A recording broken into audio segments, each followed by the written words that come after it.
Cannibale de Patrick Sintas.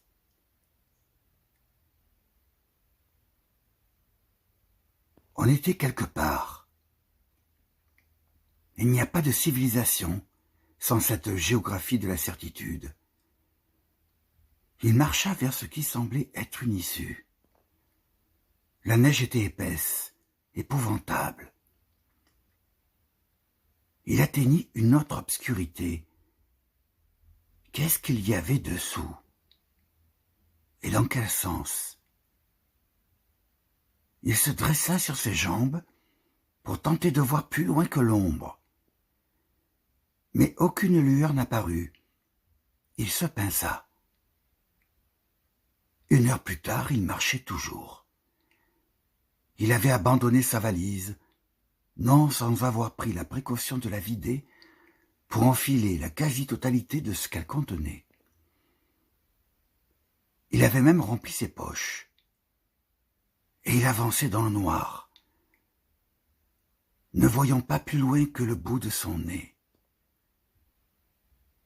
Il était presque minuit, quand il renonça à aller plus loin.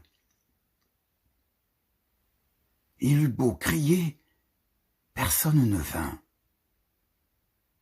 Il se mit alors à croire qu'il était l'objet d'un châtiment divin. Il était écrit que son crime ne demeurerait pas impuni. Pendant ce temps, le chien regardait le mur.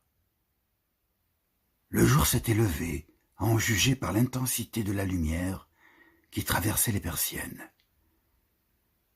La porte de la chambre étant fermée, il ne restait plus qu'à attendre en espérant ne pas crever de faim et de soif.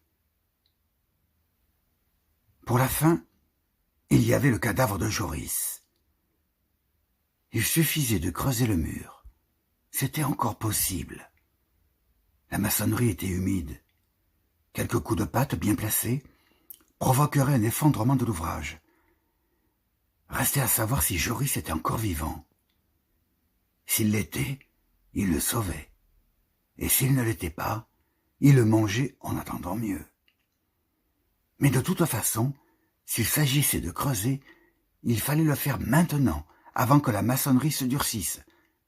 Quant à la mouche, plus aucun signe.